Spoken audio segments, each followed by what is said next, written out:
Halo kakak, berhubung ini adalah kisah novel jadi kemungkinan video dan narasi tidak sama, dukung like, komen dan subscribe kakak, semoga bisa terhibur, selamat mendengarkan. Su Anxing terdiam untuk waktu yang lama, dia tidak memilih untuk segera memusnahkan Xiao Yan, dan dia masih tidak mengubah rencananya. Dalam pertandingan tandang ini, banyak tentara Taixu bertarung melawan Xiao Yan dalam pertempuran roda dan bergiliran untuk menghadapi Xiao Yan. Mereka ingin menggunakan ini untuk mengkonsumsi, dan mereka bahkan lebih tersiksa dan meradang. Dan di antara banyak sosok ini, ada sosok tinggi, matanya bersinar ke arah lapangan, dengan ekspresi khawatir di matanya. Jika Xiao Yan melihatnya, dia akan bisa mengenalinya sekilas sebagai bola-bola yang ada dalam pikiran Long Yi, dan sekarang sosoknya yang ramping dan cekung, dan kemudian terungkap di bawah bungkus ketat armor Dewa Void, tidak diragukan lagi dengan rambut hitam halus, seperti mawar hitam, bagaimana mungkin tidak ada bala bantuan untuk tim Dreadnought. Semuanya, bagaimana dia bisa menjadi bola yang bagus sendirian, mengepalkan tinjunya, ekspresinya serius saat ini, jika itu Xiao Yan, dia benar-benar dalam bahaya hidup dan mati, dia pasti akan membantu. Situasi saat ini agak rumit, dan Xiao Yan tidak memiliki krisis untuk saat ini, jadi dia tidak berani bertindak gegabah. Pria yang dikatakan Cucun Zuang masih dikalahkan setelah tidak bertahan selama banyak putaran, dan segera kulitnya berubah drastis dan dia menembak mundur. Xiao Yan juga tidak memberinya kesempatan, dan membunuhnya dengan cara yang ganas, begitu keras, Xiao Yan harus menemukan cara untuk bertindak terlalu, itu sangat aneh, bagaimana dia bisa memilih cara seperti itu untuk menghadapinya. Kali ini, Xiao Yan juga menggunakan api untuk membakarnya di klon yang telah menghasilkan kekuatannya untuk melahap, dan akhirnya memasukkan jiwa ke dalam kipas, dan setelah membunuh seseorang, itu untuk memaksimalkan nilai penggunaannya. Dengan begitu banyak musuh, jika Anda tidak ingin kelelahan dengan berjuang untuk menyerang Xiao Yan dan berjuang untuk memelihara perang, tidak akan mudah bagi jangkrik emas untuk menjadi doppelganger. Dalam pertempuran sebelumnya, alam telah jatuh, dan teksturnya abadi. Sekarang, dengan melahap, meskipun tidak mungkin untuk mendapatkan alam penuh yang dilahap. Tetapi dengan melahap ketiga orang itu, kekuatan klon jangkrik emas telah tumbuh menjadi keabadian bumi. Kelompok kedua, tetapi itu jauh dari cukup bagi kekuatan jiwa Xiao Yan untuk bubar, dia merasa ada banyak aura kuat di sekitarnya, jauh lebih dari yang dia inginkan untuk membuat kekuatan klon jangkrik emas tumbuh sebanyak mungkin, dan beberapa dapat bertahan dalam pertempuran berikutnya, dan dia juga tidak tahu apa yang dilakukan Beijing, tidak peduli mengapa dia seperti ini, Xiao Yan tidak akan pernah memaafkannya. Xiao Yan tidak mengerti mengapa dia tidak mengepung dan menekannya seperti ini, tetapi memilihnya satu persatu. Akhirnya, setelah Xiao Yan memusnahkan orang kuat itu lagi, 3 pelangi Changhong tersebar dari sosok-sosok di sekitarnya dalam sekejap, dan menembak dari arah yang berbeda, dan klon Marigold keluar dari dalam, dan 3 sosok yang segera menyerang saling membelakangi dewa semuanya adalah dewa abadi. Jenis serangan simultan kedua adalah memiliki kekuatan tempur yang baik. Xiao Yan tidak berani ceroboh, dewa kota menipunya menjadi 7 jejak kaki, dan mengambil langkah terus-menerus ke kejutan luar angkasa, dan ketiga sosok itu juga jelas sama, mereka semua mendengus marah, darah mereka melonjak, dan mereka buru-buru bergerak, menahan serangan Xiao Yan, dan mereka bertiga mengirimkan pedang pengejar jiwa pada saat yang sama, jelas roh suci para dewa benar-benar cukup dan terlalu kosong. Pembangkit tenaga listrik abadi para dewa ini untuk melenyapkan mereka, menggunakan semua jenis gambar untuk menumbuhkan jiwa yang tidak adil, dan kemudian menggunakan ini untuk mengorbankan pedang pengejar jiwa di tangan mereka, kekuatannya memang luar biasa. Tapi saya tidak tahu berapa banyak makhluk hidup yang telah dimusnahkan dan berapa banyak jiwa mati yang telah dikumpulkan dengan kekuatan seperti itu.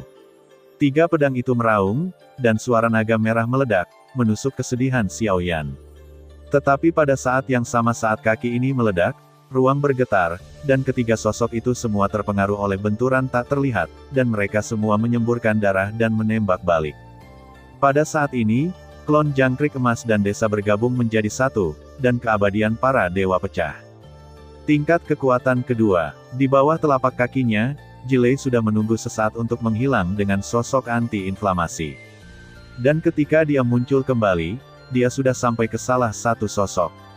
Menggigit lampu di belakangnya, yang terakhir bereaksi sangat cepat, dan segera berbalik untuk melawan, tetapi cahaya putih pertama melintas di depannya, dan kegelapan cepat, menelannya dan sangat dibutuhkan untuk menghancurkan pedang pengejar jiwa muncul di belakangnya. Orang ini dikendalikan oleh keruntuhan obat anti-inflamasi pada saat dia mengingat kebutuhan untuk menghancurkan pedang pengejar jiwa berubah menjadi raungan pelangi panjang, ingin menyelinap menyerang dari belakang.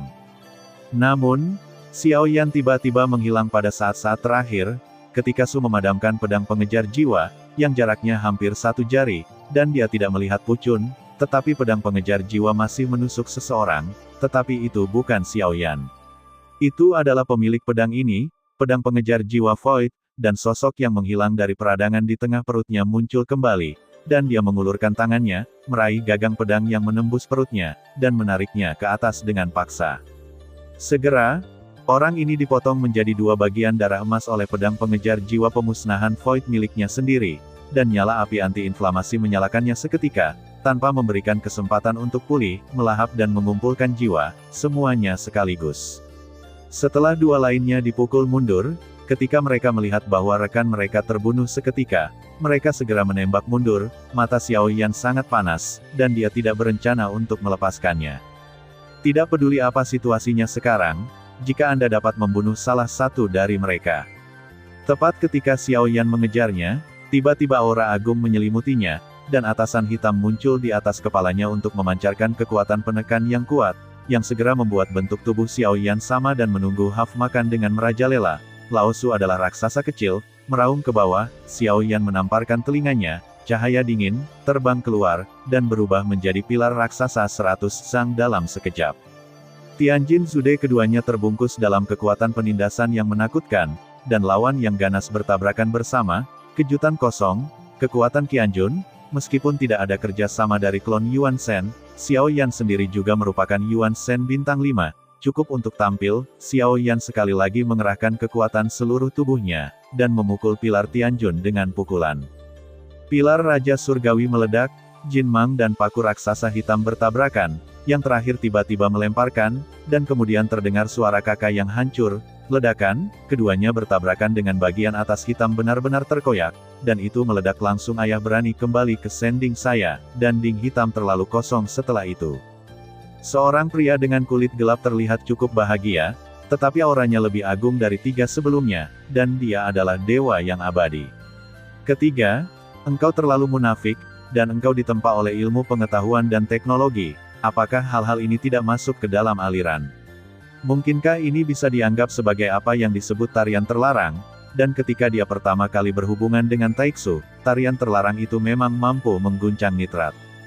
Sekarang kedengarannya seperti karena kekuatannya sendiri terlalu lemah, dan itu hanya bisa dipicu dengan namanya, sehingga Taixu sendiri percaya itu benar, dan diam-diam menghancurkanku bagaimana Lao Su, dan pria itu mengangkat tangannya dan melambai, dan kerah hitam itu meraung lagi.